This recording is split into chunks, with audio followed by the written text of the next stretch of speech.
ավելի պարզ են ինչն է խնդիրը։ Մարդկային հասկանալի լեզվով արմատուրայի ներկրման վրա տուրք է դրվում։ Ավելացվում է, այսինքն տուրքը 29,000 էր, դառնում է 55,000 նախնական, բայց կարող է փոփոխությունների անցնքում իջնի, բայց շատ չի իջնի մոտավոր։ Ինչպես։ Ներկրման գինը ամրանների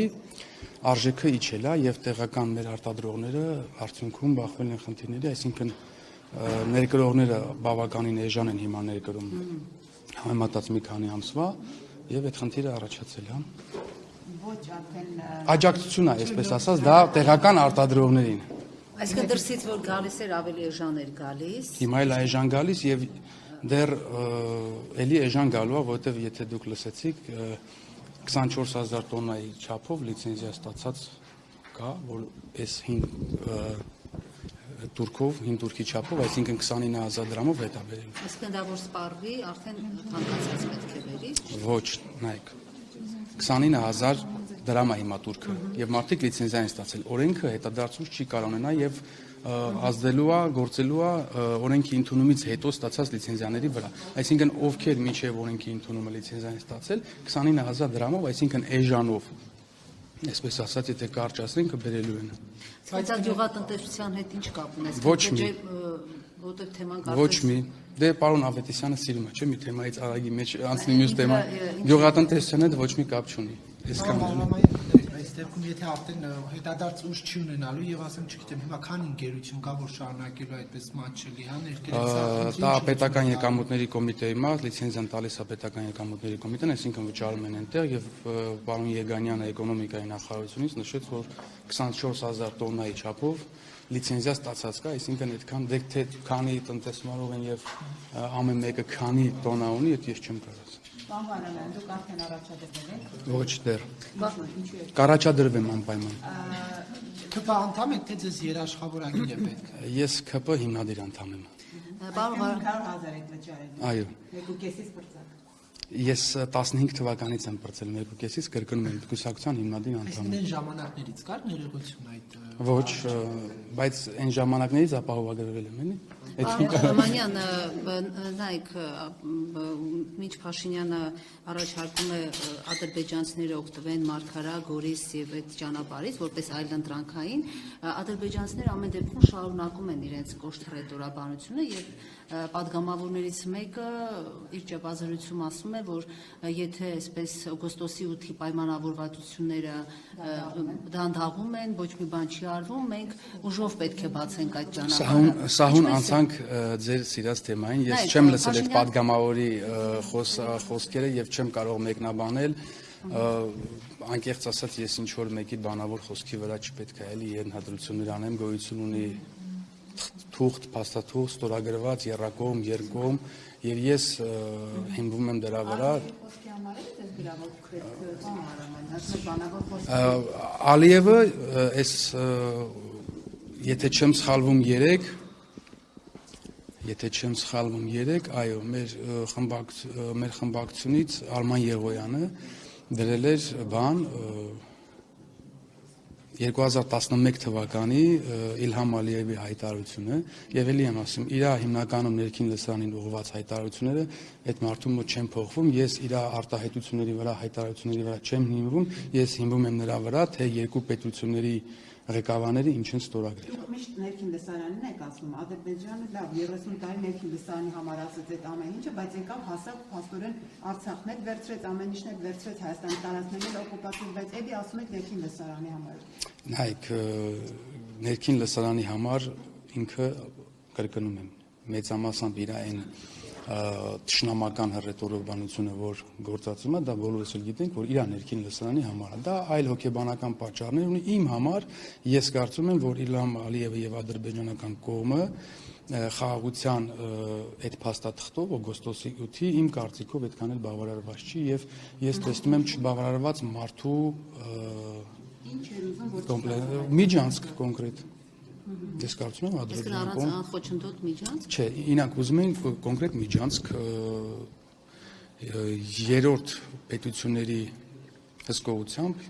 ավելի շատ իրանց դաշնակից կան մեր այդ պետությունների եւ դա չստացավ, ելի եմ ասում, իմ մոտ այդպիսի տպավորությունն է, որ բավարարված չի։ Ում նկատում եք դաշնակից Թուրքիայի։ Դե հիմա ումորում ներկայությունը այդ ճանապարհին երրորդ երկիր չի։ նախ խնդրում եմ եկեք դետալների մեջ չխորանանք, որովհետեւ 5 սկզբունքները պահվելու է։ Այդ 5 սկզբունքների պահվելը հենց Ալիևի կամ ադրբեջանական կողմի սրտով չի եղել։ Ես կարծում եմ եւ որովհետեւ եթե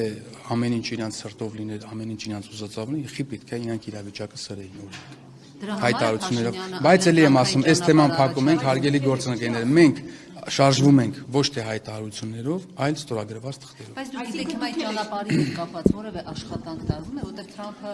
քննարկումներ կան, եթե զուտ ադրբեջանցիները դժգոհում են, որ ոչ մի բան չի արվում, այսինքն դա է, որ ինչ վերաբերում նախ կա հայ-ամերիկյան կոնկրետ քննարկումներ, եթե դուք նկատի ունեք, որ կոնկրետ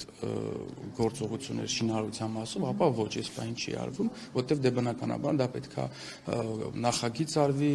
շինթույլտվություն ստանա եւ այլն եւ այլն, այդտենց չեն կարող։ Ռուսաստանը չի կանգառում այս գործընթացին։ Ոչ։ Չէ՞ որ մեր երկաթգծեր ամեն ինչը Ռուսաստանի հետ է պայմանավորվում։ Չէ։ Այս չի։ Գործողը, այո, նոր ստեղծվելիքը ոչ։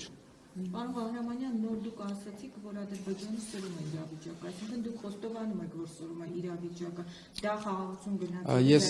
Ես կարծում եմ, որ այն հայտարարությունները, որ Ալիևն ա արել, նույն Սևանա լճի հետ կապված, անունը մոռացա ճիշտ ասած ինքը ոնց էր անվանել, դա ես կարծում եմ, եթե սրել չէ, ապա նվազագույնը խաղաղության վնասում է։ Քայլ է օգոստոսից։ Չէ, օգոստոսի 8-ից հետ քայլ չեն անում բանավոր խոսակցություններով։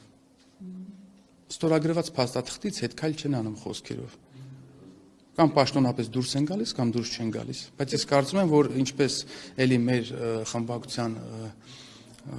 պատգամավոր Ռուբեն Ռուբենյանն ասել, պետք չէ հետ գնալ պատմության մեջ, որտեղ պատմության մեջ եթե հետ գնանք, բարձվելու է իրականում Ադրբեջան չկա, բայց Հայաստան կա,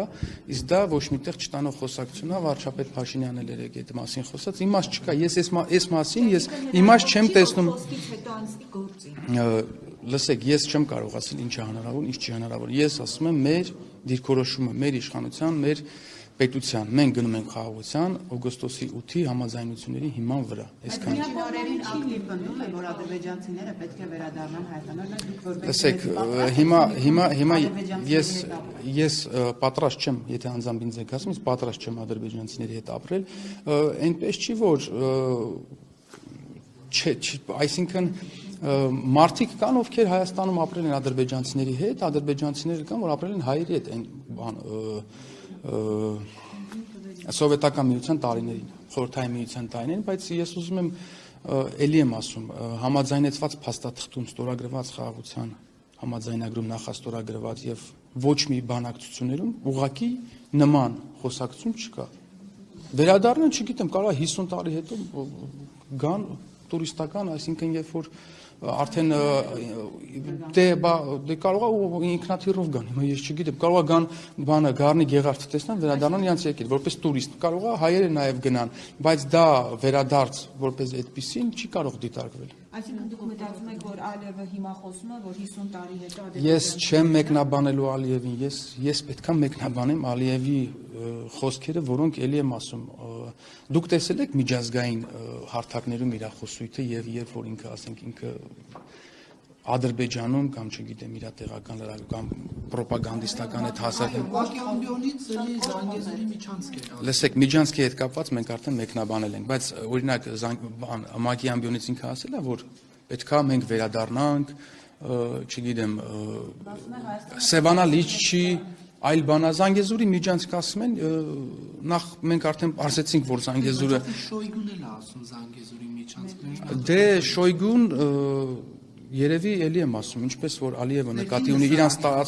իրանց տարածքով դա մեզ չի վերաբերվում, հասկանում եք։ Այդ իրանց ասած միջանցքը, նախ միջանցք բառի հետ էլի եմ ասում, բազմաթիվ անգամ սա մեկնաբանվել է, մի անգամ էլ մեկնաբանեմ։ Մեր պաշտոնական փաստաթղթերում Հյուսիս հարավը կոչվում է Հյուսիս հարավ ճանապարհային միջանցք։ Մեր ընկալումների մեջ, քանի որ մենք ունեցել ենք Լաչինի միջանցք, որը արտատարածքային միջանցք է ենթադրում, մեր համար դա ծանր է այդ խոսույթը, բայց միջազգային խոսույթի մեջ ինքը միջանցք բառը դա արտատարածք, օրինակ Լարսի այդ անցակետն էլա մեր համար միջանցք, օրինակ, չգիտեմ, Վրաստանով դեպի Ռուսաստան, բայց ինքը ոչ մի բան Վրաստանի ամբողջությամբ իրավազորության ներքո է, չէ՞։ Հիմա դուք երբ ասում եք, որ ըստ էության Ադրբեջանը Բայց ոնց որ ամրանի Թուրքի բանից հեսա սահուն անցանք Ադրբեջանը դժգոհ է անգամ օգոստոսի 8-ի պայմանավորվածությունից եւ ինչ որ հիմա դուք լուծումը ո՞նց եք գտնում նորից որ պայմանավորվածություն ոչ մի պայմանավորվածություն նոր չի լինելու մենք շարժվում ենք նախաստորագրված իսկ նախաստորագրված խաղաղության համաձայնագիրը ուզում եմ ձեզ տեղեկացնել որ նախաստորագրվում է այն դեպքում երբ որ այլևս ոչ մի դրույթ չի կարող փոխվել Ինչու է նախաստորագրվում, եթե չի Դե դա հիմա այլ քննարկումների հարց է, չգիտեմ, այնտեղ ադրբեջանական կողմը համանadrության հարց է առաջ տալիս,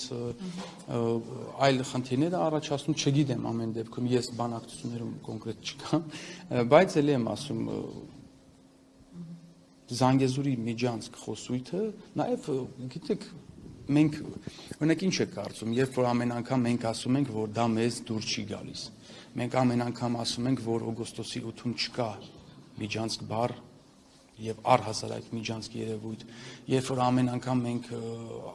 ասում ենք, որ Հայաստանի Հանրապետությունը չի քննարկել եւ չի քննարկելու ոչ մի միջանցքի հարց արտատարածքային։ Մենակ պարզ է, չէ՞, այդ դեպքում իրանք խեն այդ բառը նորից օգտագործում։ Իմ բացատրությունը շատ կոնկրետ է, դիմացինին գրգռելու կամ ասենք լարվածություն ստեղծելու համար։ Ես այլ բան չեմ կարող ունենալ, որովհետև դու որպես երկրի ղեկավար գնում ստորագրում ես մի այլ թղթի տակ եւ մի այլ բան ես խոսում, դա լուրջ չի էլի։